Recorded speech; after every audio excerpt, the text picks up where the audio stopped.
SSC की exam में राहुल को हर सवाल देखा देखा सा लगा, क्योंकि थोड़े दिन पहले ही तो उसने ये क्वेश्चंस टेक्स्ट बुक पे लगाए थे। टेक्स्ट बुक पास पर है हर सरकारी परीक्षा के मॉक टेस्ट, जिनके सवाल सीधा एग्जाम में ही आ जाते हैं। अब पास से होगा हर एग्जाम पास। सबसे पहले जो माइंड में क्वेश्चन आता है कि क्या हम बिना अर्थमेटिक के एग्जाम क्रैक कर सकते हैं। जब मेंस में अर्थमेटिक बेस्ड डीआई आएगी तब आपको दिक्कत आएगी। इसके बाद डेली के डेली आप डीआई को सॉल्व करना स्टार्ट कर दो। अब बोलोगे कि सोर्सेज कहाँ से हम फॉलो करें यूट्यूब पे। Hello everyone, welcome back to my new video. आज की इस वीडियो में हम बात करने वाले हैं किस तरीके से आप क्वांट सेक्शन को इम्प्रूव कर सकते हो। सबसे पहले अगर आप मेरे चैनल पे पहली बार आए हो तो मेरे चैनल को सब्सक्राइब कर लो, ताकि आगे आने वाली हर वीडियो की नोटिफिकेशन आपको मिलती रहे। सो अब बढ़ते हैं वीडियो में आगे। सबसे पहले आप क्वांट सेक्शन को 3 पार्ट्स में डिवाइड करोगे। सबसे पहले स्पीड मैथ में, जिसमें आएगा simplification, quadratic equation, approximation, wrong series, number series. Second, आप इसमें डीआई ऐड करोगे सभी टाइप्स की। थर्ड नंबर पे अर्थमेटिक। सबसे पहले जो माइंड में क्वेश्चन आता है कि क्या हम बिना अर्थमेटिक के एग्जाम क्रैक कर सकते हैं।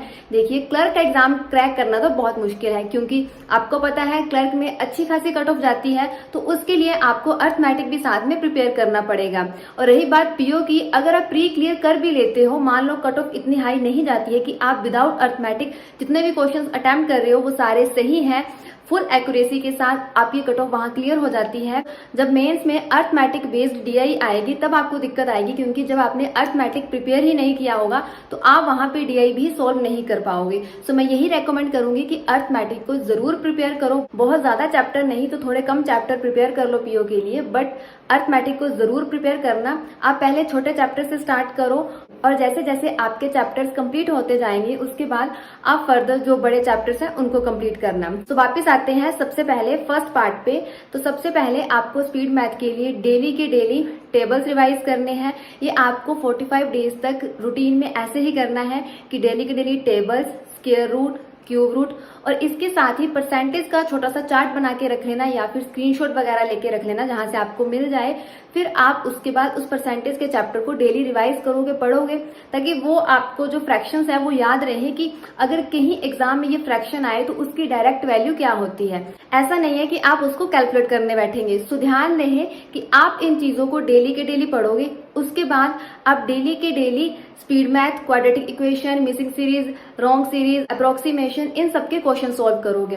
सबसे पहले आप कम नंबर से स्टार्ट कर सकते हो। आप 5 डेली के डेली इन सबके क्वेश्चन सॉल्व करोगे। धीरे धीरे ये नंबर इंक्रीज कर देना। आप डेली के डेली 10, 20, 25 तक आराम से सॉल्व कर सकते हो। कभी कभी ऐसे कर लेना, जैसे आपका नंबर इंक्रीज होने लगे कि आपने 25 अप्रोक्सीमेशन के क्वेश्चन किए, 25 सिंप्लीफिकेशन के। नेक्स्ट डे आपने अप्रोक्स 30 क्वेश्चन क्वाड्रेटिक इक्वेशन के किए, और उसके बाद नेक्स्ट डे आपने 25 रॉन्ग सीरीज करी है और 25 नंबर सीरीज। इस तरीके से भी आप डिवाइड कर सकते हो। स्टार्टिंग में आप सारे के सारे मिक्स क्वेश्चन सॉल्व करना, सभी के सभी। उसके बाद आप इस नंबर को जैसे जैसे इंक्रीज करोगे तो आप इसको डिवाइड कर सकते हो अपने अकॉर्डिंग। इसके बाद बात करते हैं डीआई की। सबसे पहले सभी टाइप की डीआई के आप बेसिक्स क्लियर कर लो कि किस तरीके के किस टाइप के क्वेश्चंस आते हैं और कैसे सॉल्व करना है। इसके बाद डेली के डेली आप डीआई को सॉल्व करना स्टार्ट कर दो। अब बोलोगे कि सोर्सेज कहाँ से हम फॉलो करें। यूट्यूब पे आपको बहुत सारी फ्री की वीडियोस मिल जाएंगी, तो आप उन वीडियोस को पॉज कर करके भी डीआई के क्वेश्चन सॉल्व कर सकते हो। इसके अलावा 360 आपको डीआई की प्लेलिस्ट मिल जाएगी लर्निंग कैप्सूल पे। आप वहां से भी सारी की सारी डीआई प्रिपेयर कर सकते हो। बिल्कुल एग्जाम लेवल की डीआई वहां पे आपको मिलेगी। इसके अलावा बात करते हैं आप क्वांट के लिए किन टीचर्स को फॉलो कर सकते हैं। कौशिक मोहंती सर, हर्षल अग्रवाल सर, और इसके अलावा आप आशीष अरोड़ा सर को भी फॉलो कर सकते हैं। आपने अगर इन टीचर्स के अलावा किन्हीं और टीचर्स को फॉलो कर रखा है तो आप फॉलो कीजिए, पढ़ाई करो। आपको बस समझ आना चाहिए, जरूरी नहीं है कि आप किन टीचर्स से प्रिपेयर कर रहे हो। अब बात करते हैं लास्ट अर्थमेटिक की। अर्थमेटिक में सबसे पहले जो मोस्ट इंपॉर्टेंट आप चैप्टर करोगे वो है परसेंटेज। इसके बाद आप छोटे छोटे चैप्टर कंप्लीट कर सकते हो, जैसे average, ratio and proportion, ages, train, time and distance, speed. इस तरीके के चैप्टर्स आप कंप्लीट कर सकते हो। और जैसे जैसे आपकी लिस्ट में ये चैप्टर कंप्लीट होते जाएंगे, इनको टिक लगाते जाना, तो लगेगा कि हमने कुछ तो प्रिपेयर कर लिया है। इसके बाद आप फर्दर जो बड़े चैप्टर्स हैं वो प्रिपेयर करना। इसके अलावा आप चेकलिस्ट भी सोल्व कर सकते हो। आप आशीष अरोड़ा सर की चेकलिस्ट सोल्व कर लेना, और डेली के डेली क्विज लगाना। मिक्स क्विज लगा लो, या फिर आप टॉपिक वाइज भी क्विज लगा सकते हो, पर अभी टाइम बहुत कम है तो कोशिश करना कि मिक्स क्विज लगाओ, ताकि आपको पता लगता रहे कि कौन सा चैप्टर कहाँ तक आपने प्रिपेयर करा है। सो आप इसके लिए text book, practice mock, smart कीड़ा, ऑलिव बोर्ड, अड्डा, जितनी भी ये ऐप्स हैं सारी ऐप्स को डाउनलोड करके रख लेना। और जिस ऐप पे आपका क्विज वगैरह अटेम्प्ट करने का मन हो वहां से आप क्विज अटेम्प्ट कर सकते हो। और आपको मॉक टेस्ट अटेम्प्ट करना है अभी 1 वीक तक। आपके जो भी बेसिक्स हैं क्लियर कर लो, स्पीड मैथ वगैरह में थोड़ी स्पीड आपकी बन जाएगी। इसके अलावा डीआई वगैरह थोड़े बेसिक्स क्लियर कर लो, प्रैक्टिस कर लो। 1 वीक और 10 डेज के बाद आप डेली के डेली मॉक टेस्ट अटेम्प्ट करोगे और इसके साथ आप मॉक टेस्ट को एनालाइज भी करोगे, क्योंकि अगर एनालाइज नहीं करोगे तो मॉक टेस्ट का कोई भी मतलब नहीं बनता है। आप डेली के डेली मॉक टेस्ट अटेम्प्ट करना और जैसे आपको लगे कि क्वांट सेक्शन आपका काफी हद तक प्रिपेयर हो रहा है या फिर रीजनिंग सेक्शन आपका प्रिपेयर हो गया है, क्वांट सेक्शन रह गया है, तो आप सेक्शनली मॉक टेस्ट भी अटेम्प्ट कर सकते हो। इससे आपका जो सेक्शन वीक है वो और ज्यादा स्ट्रॉन्ग हो जाएगा।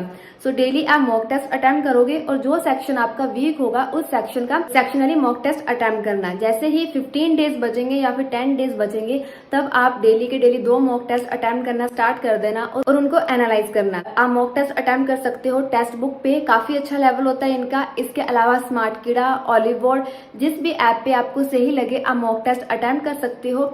और इसके साथ ही आपको हर ऐप पे फ्री का एक मॉक टेस्ट तो मिल जाएगा, क्लर्क का और इसके साथ ही पीओ का फ्री का मॉक टेस्ट जितनी भी ऐप्स पे आपको मिल रहा है वो जरूर अटेम्प्ट करना। और जिन भी ऐप्स पे आपको फ्री के लाइव मॉक टेस्ट मिलते हैं वो जरूर अटेम्प्ट किया करो, क्योंकि वहां पे कोई चार्ज नहीं लगता है। एक और चीज कि प्रीवियस ईयर के मेमोरी बेस्ड पेपर जरूर देख लेना, इससे आपको आइडिया मिल जाएगा कि लास्ट ईयर में जो क्वेश्चंस आए थे वो किस टाइप के थे, रीजनिंग के, क्वांट के। कोशिश करना लास्ट 3 ईयर्स के मेमोरी बेस्ड क्वेश्चन पेपर जरूर देख लेना ताकि आपको इससे आइडिया मिल जाए। हो सके तो आप स्टार्टिंग पहले मेमोरी बेस्ड पेपर से ही करो, आपको आइडिया मिल जाएगा। फर्दर आप उस हिसाब से ही आगे प्रिपरेशन करना। इसके अलावा जिन टीचर्स के बारे में मैंने बताया है आप फ्री में इनके यूट्यूब पे क्लासेस ले सकते हो। आप अपने जो भी टॉपिक्स हैं, जो भी आपके डाउट्स हैं वहां पे क्लियर कर सकते हो। फिर भी इसके बाद अगर किसी का कोई भी डाउट है तो आप कमेंट सेक्शन में कमेंट कर सकते हो। मैं आपके क्वेश्चन का, आपके डाउट का जरूर रिप्लाई दूंगी। इसके अलावा आप मेरे टेलीग्राम चैनल को भी ज्वाइन कर सकते हो। वहां पे डेली के डेली आपको पीडीएफ मिलती है दोनों सब्जेक्ट की, रीजनिंग और क्वांट की, प्लस डेली के डेली आपको वहां पे क्विज मिलते हैं, क्वेश्चंस होते हैं, आप उन क्वेश्चंस को अटेम्प्ट कर सकते हो। सो डिस्क्रिप्शन में आपको लिंक दे दिया गया है, लिंक पे क्लिक करके मेरे टेलीग्राम चैनल को जरूर ज्वाइन कर लेना, इससे आपको बहुत हेल्प मिलेगी। Thank you so much for watching this video.